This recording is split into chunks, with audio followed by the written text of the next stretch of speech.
A lot of people play Minecraft as a game, and I play it as a game sometimes too, but most of the time it's really more of a platform. There's all these tools available put in by the game creators that I don't see as game elements, I see as tools. You can put them together in certain ways. That's what really gets me motivated, when I can think of ways to put these together in new ways and create something that players can feel a connection to outside of their normal experience within Minecraft.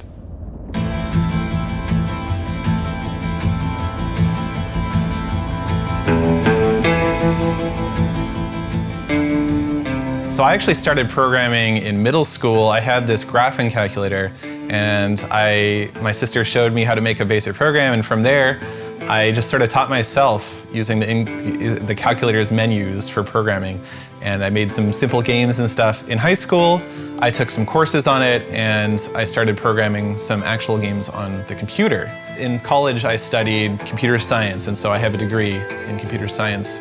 And then I went on to work at Microsoft as a professional programmer for a few years, and it led into my YouTube career as some sort of Minecraft programmer. Welcome back, Seth Bling here. This video is so awesome, I'm just gonna put music on and let you watch.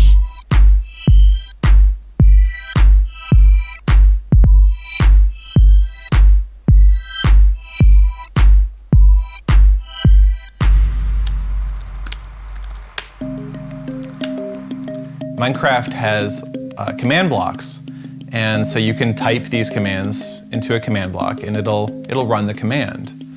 And if you put several command blocks together, it's like writing several lines of code.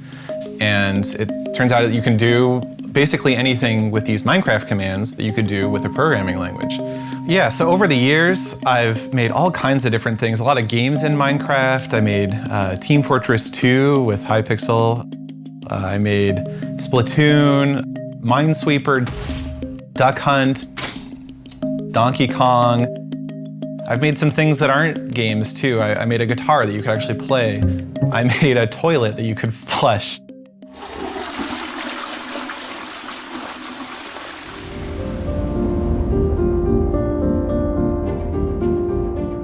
When I want to create something in Minecraft, I use this engineering mindset. I take this big problem and I break it down into little pieces, and I break those pieces down into even littler pieces. And only once I know how I'm going to solve these tiny little problems do I put them together to form the whole project.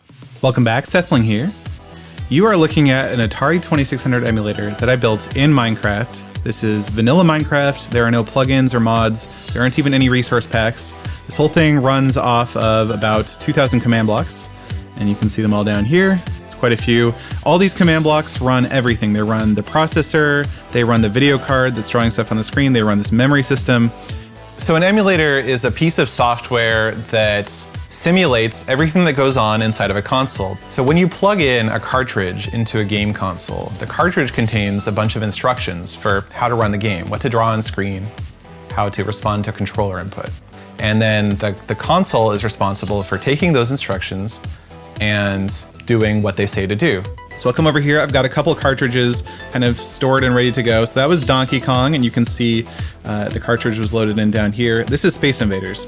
The reason I wanted to load up Space Invaders is because one of the really cool things about the memory usage in Space Invaders is you can see it directly drawing the blast shields into memory. An emulator, whether it's on your computer or whether it's in Minecraft, does the same thing. It reads the cartridge's instructions and performs those instructions to draw the stuff on screen and move the character left or right according to those instructions. You're looking at footage of Donkey Kong for the Atari 2600 being played on my Atari 2600 emulator in vanilla Minecraft 1.13.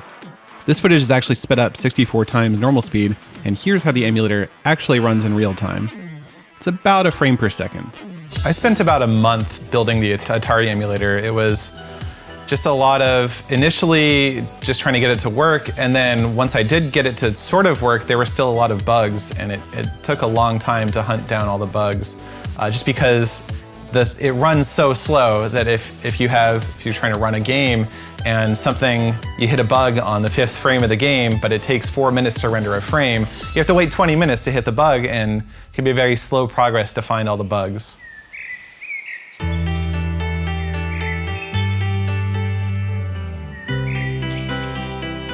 So I'll go on these walks sometimes to just clear my head, and sometimes just 5 minutes into a walk, I'll have this brilliant idea and I just have to rush home and try and implement it, and I'll have to abort the walk.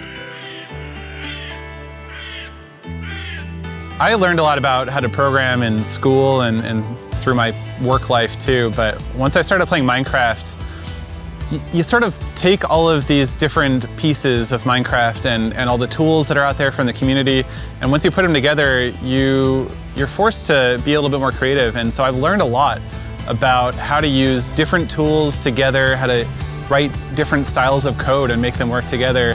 And so it's really just advanced my capabilities as a programmer and as an engineer just through being creative in Minecraft. Well, my dream someday is to build Minecraft in Minecraft. You can build, sort of like I built an Atari emulator, you could build maybe a Java virtual machine emulator in Minecraft, and then you could load in the Minecraft code and actually play it. I don't know if it's ever going to be possible.